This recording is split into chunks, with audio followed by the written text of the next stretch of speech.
Welcome back, ladies and gentlemen, to Barsele Mineral Corp's channel, a junior explorer expanding its gold assets in the prolific mining district of Sweden. Today, we're going to be kind of diving down into what we can expect from a timeline from drill results. We'll talk about some of the corporate tax rates, benefits, and infrastructure they have in Sweden. But joining us, as always, Steve Cope, the Senior Director of Business Development. Welcome back, sir.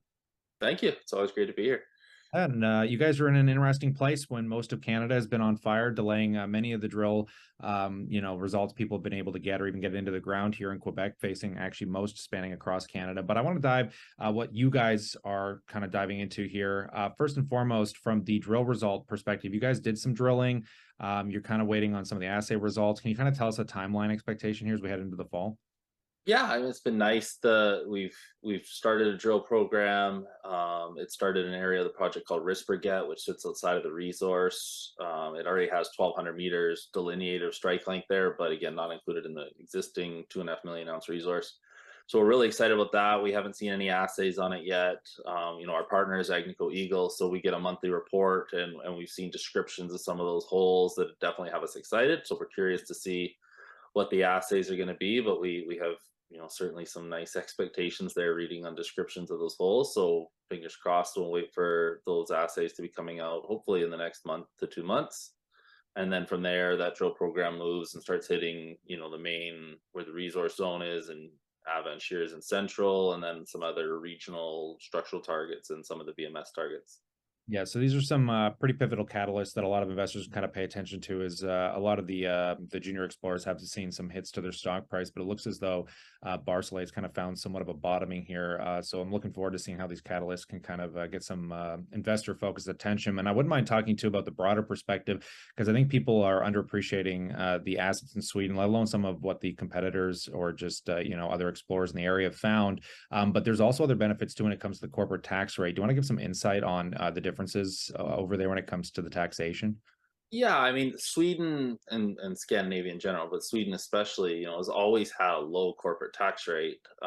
They just recently lowered it to 20.6%, which is, I believe the lowest in the world now. But it's again a very attractive place corporately to work. You have high personal taxes, but again, from a corporation setting up a mine, having those low corporate tax rates, and on top of those low corporate tax rates, you have incentives from the government for hiring in the north. Logging and mining are the two predominant industries. Most people don't realize that, but Sweden is Europe's #1 metals producer. And again, people think of Sweden, they think environmentalism. Not a chance you'd ever get at a mine, and it couldn't be further from the truth. When you're in the northern half of Sweden, this is, like I said, mining and forestry country. It's a belt that has a long history of mining. Boliden is mined there, Lundin is mined there. You've had various other producers. There's a smelter on the eastern side of the land. If the VMS side hits, that you could ship down the rail that goes right through the project to that smelter. So yeah,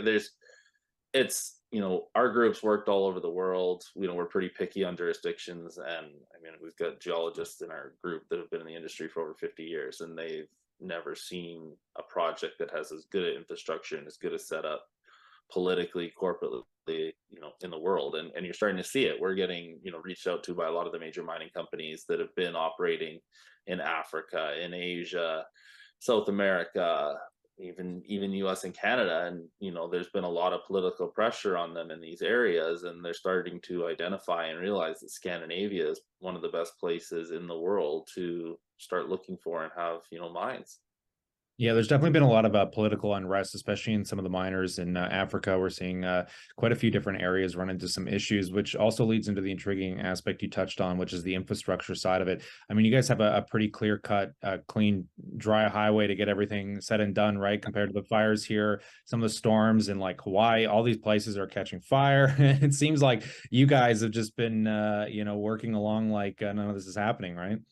Well, we certainly haven't had any wildfires or anything this year that have affected the area. I mean, you start looking at where you are geographically and as far north as you are. If you were in Canada, you'd be in the middle of nowhere, no roads, nothing. But in Sweden, in this part, when we do a site visit, you take your station wagon right to the heart of the sampling, and where an open pit will be in the central zone, 15 minutes from the hotel you stay in the local town. So you take a paved highway that follows, right there. You've got Agnico Eagle, our partner, who's operating the project, took over the wood pelletizing plant that the town was built around that had since been abandoned. And they've got this massive facility for storing core. They've got the labs in there now. They've got, it's quite an impressive setup.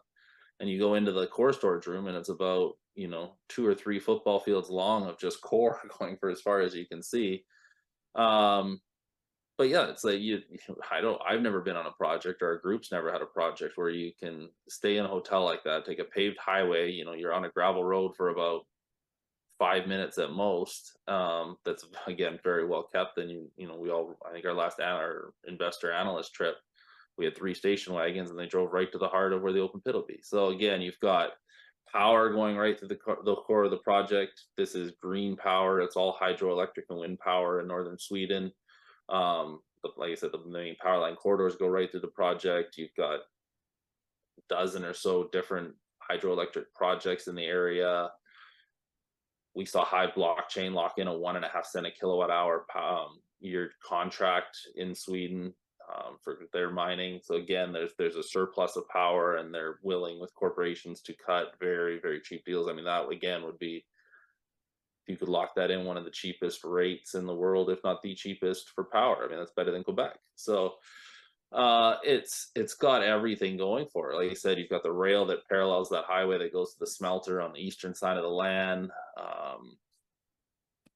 We've never seen anything like this in any of our experiences in Mexico and Canada and the US and South America, where you have this type of infrastructure, a workforce, a town that's, Agnico runs their surveys, and 99.9% of that town is overwhelmingly supportive of the project and trying to, bring in mining. And again, it's not anything that's unfamiliar in the area. You've got a belt that's been famous, and this is the same type of belt that you see in Canada. I mean, if you go back millions of years, this was connected, and this is your northern greenstone belt of Ontario.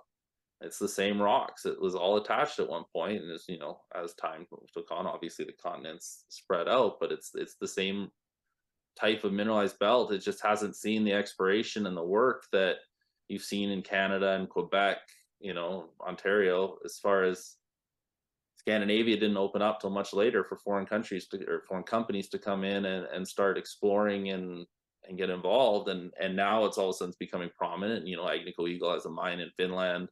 Obviously, like we mentioned, Lundin and Bolide and other companies that have been operating and mining in this area, but it's still very heavily underexplored. And I think you're seeing Scandinavia really start to boom and become, more prominent on investors' minds as a place they should be looking at companies and what they're doing.